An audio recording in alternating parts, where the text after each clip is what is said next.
Well, here we are again. Applied Trophology, Volume 2, Number 1, from January 1958. This is about natural tissue antibody, aging, and cancer. So, of course, I'll be reading this. The following is a transcription of the January 1958 issue of Dr. Royal Lee's Applied Trophology newsletter, originally published by Standard Process Laboratories. Also in this issue, Tip of the Month, which is about mononucleosis, the role of nutrition in dental health by Martin Barr, Ph.D., and High Points of Collinsonia root. Natural tissue antibody, aging, and cancer. The regulators of cell activity are the cell-specific cytotrophins, aggregates of specific protomorphogens. Natural tissue antibodies keep these factors in control in normal life so that there is neither too much stimulation of growth and repair nor too much inhibition. Placental hormones, in case of embryonic development, insulate the embryo from this control, permitting the embryo's specific type of growth, so different from that of the normal state. In the absence of progesterone, abortion occurs through the action of natural tissue antibodies. That's in parentheses. In old age, natural tissue antibodies become excessive, inhibiting growth and repair. Denoy found he could predict the exact age of a patient in a military hospital by calculations based on wound healing data. He was in fact calculating the amount of available cytotrophins in the patient. We now feel that these cytotrophins progressively become less available by reason of increased amounts of natural tissue antibody present in the blood, and that the combined antibody antigen becomes absorbed into connective tissue, creating a liability to the body that is dangerous when hormonal or enzymatic influences cause its release.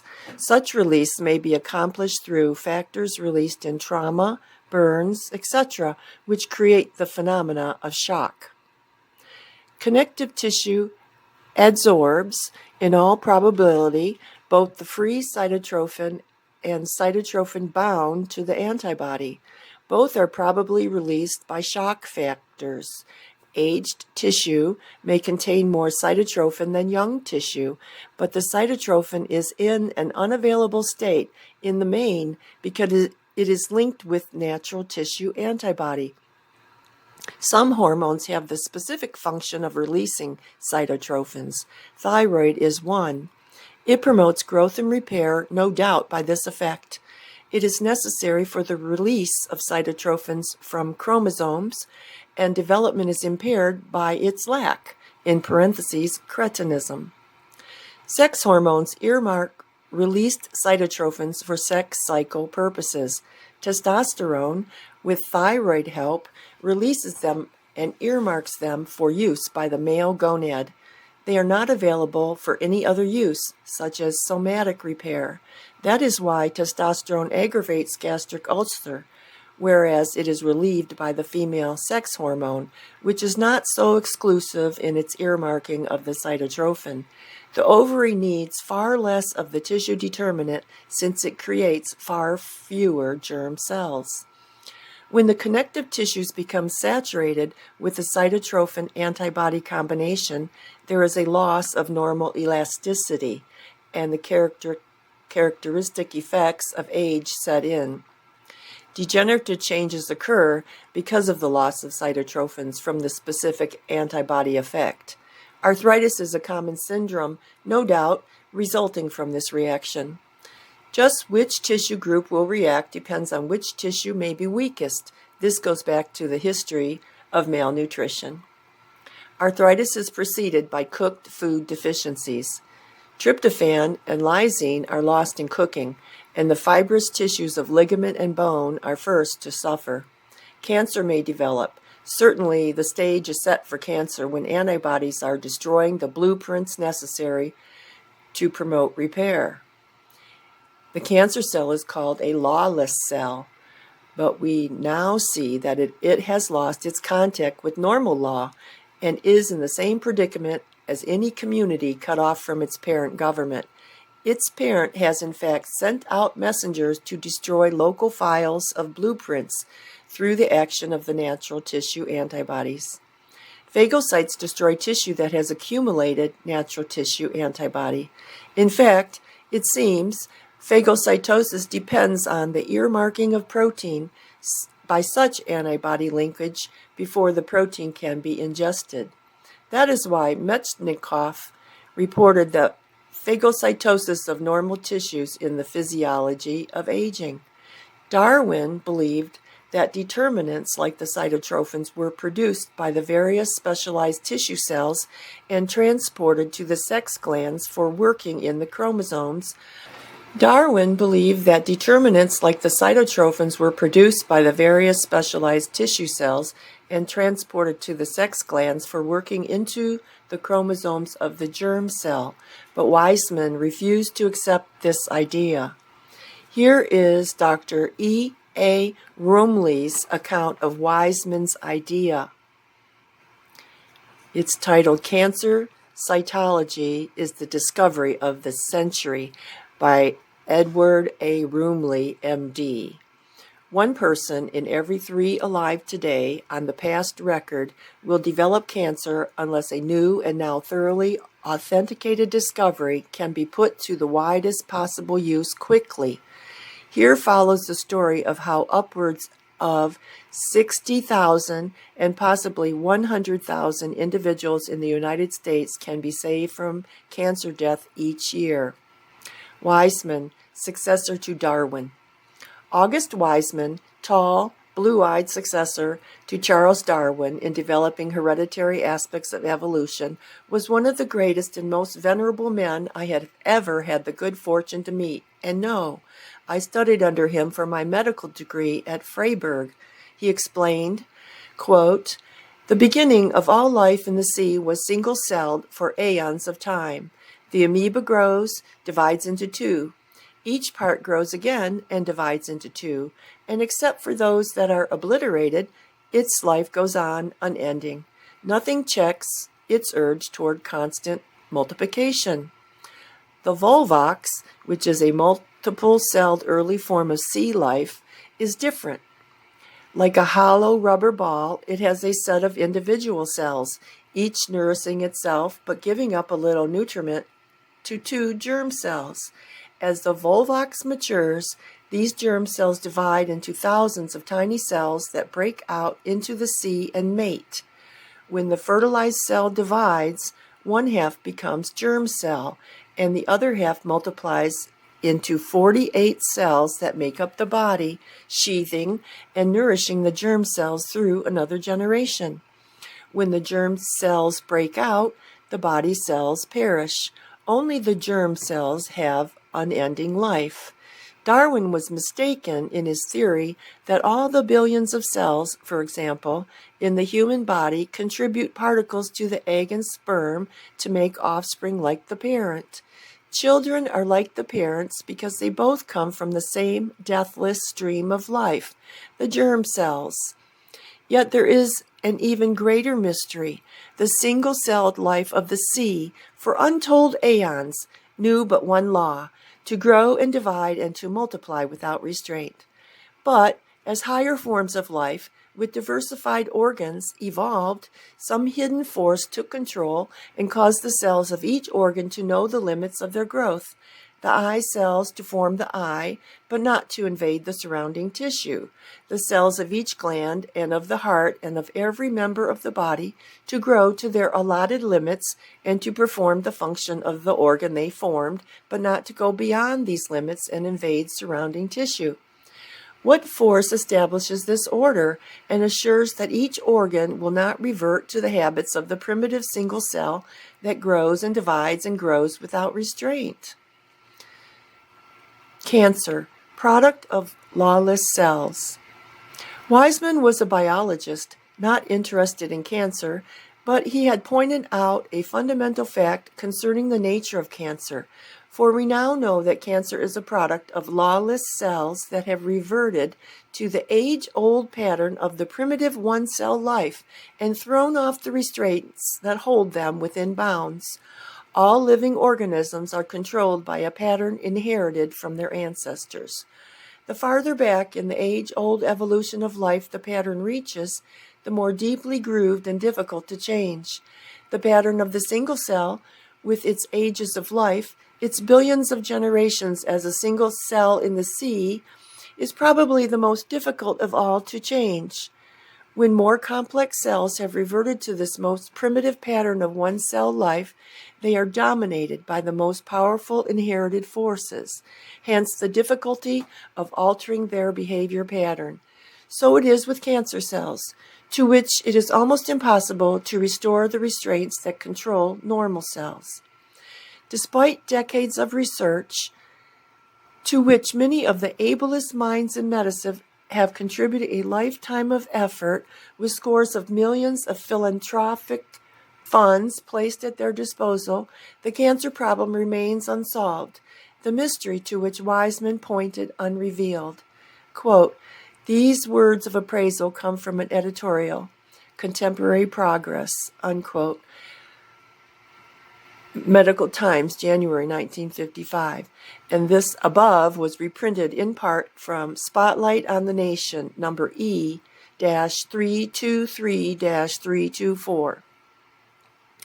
Since cancer follows, in many cases, repeated local irritation and injury, it's obvious how the formation of natural tissue antibody to the local cells can be created by such irritation and predisposed to cancer. The fact that such antibody formation follows constant trauma or irritation is now well established. Dr. Salk of polio fame has been quoted to the effect that he found heart tissue antibody to result in test animals within days of injections of heart protein. Specific antibodies as a cause of constitutional disease have been suspected and in fact demonstrated for 40 years. The statistically longer lifespan of the female sex may quite possibly be due to the rejuvenating influence of the embryo and placental factors that guard the embryo from the natural tissue antibodies of the maternal blood, or it may be due to ovarian progesterone, which seems to prevent natural tissue antibody from destroying the embryo implant in the uterus. Progesterone has been credited with the prevention of neoplastic growths in general, but probably requires a synergist that is as yet unknown. At any rate, the value of antigenic extracts of specific organs, cytotropic extracts, is of unquestionable value in restoring health to the target organ. Lung cytotrophin, as a mucous membrane cytotrophin, is commonly highly effective in bronchitis, colds, sore throats, sinus trouble, and even cigarette cough. Heart cytotrophin is invaluable in almost all patients of long-standing cardiac disease, and most diabetics get definite relief from pancreas cytotrophin.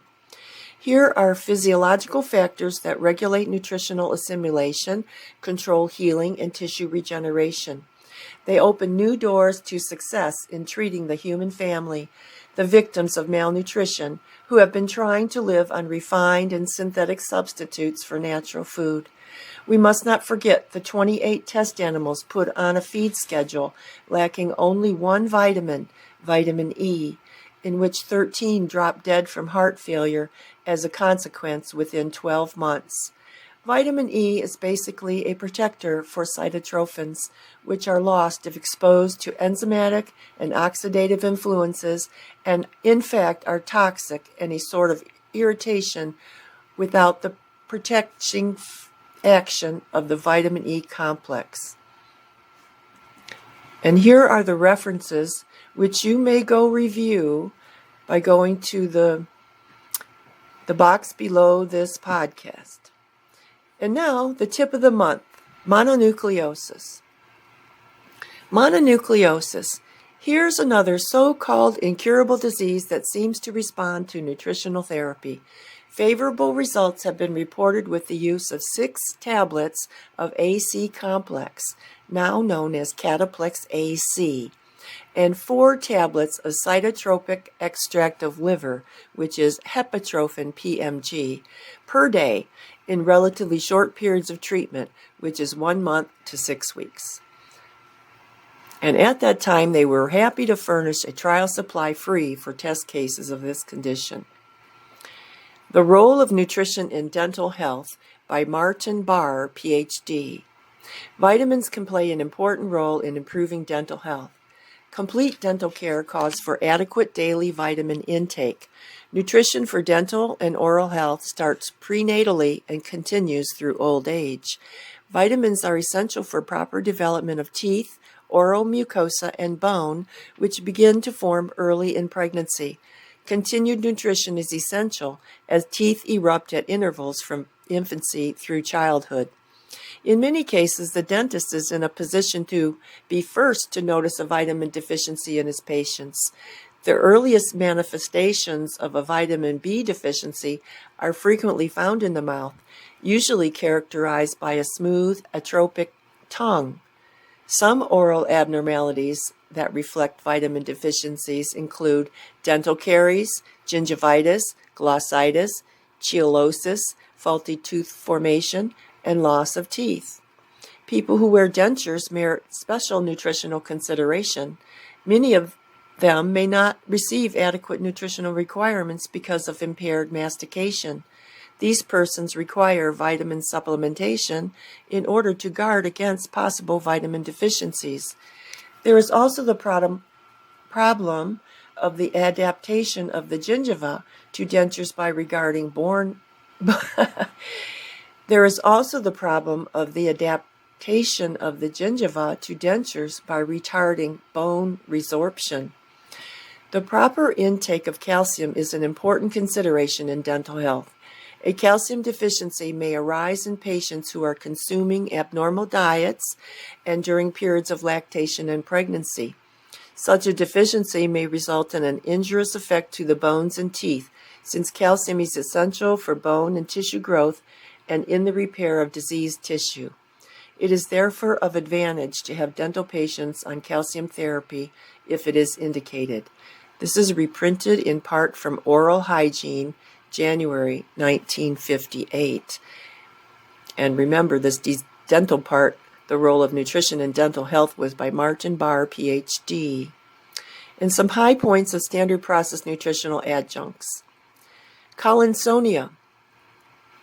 This product is indicated in any condition where the vascular system has lost its tone and the blood vessels have been enlarged, such as hemorrhoids, varicose veins, and aneurysms. In severe conditions, this product should be used with Rutaplex A, which is also known as Cyruta Plus, to strengthen vascular walls. Ostogen tablets may be synergistic to supplying organic phosphorus to reduce blood viscosity and improve circulation. The raw food factors in ostogen tablets will also contribute to the healing and granulation of new tissue because of the complete amino acid pattern it supplies, including the heat labile factors. This is the end of this Applied Trophology Volume 2, Number 1, January 1958.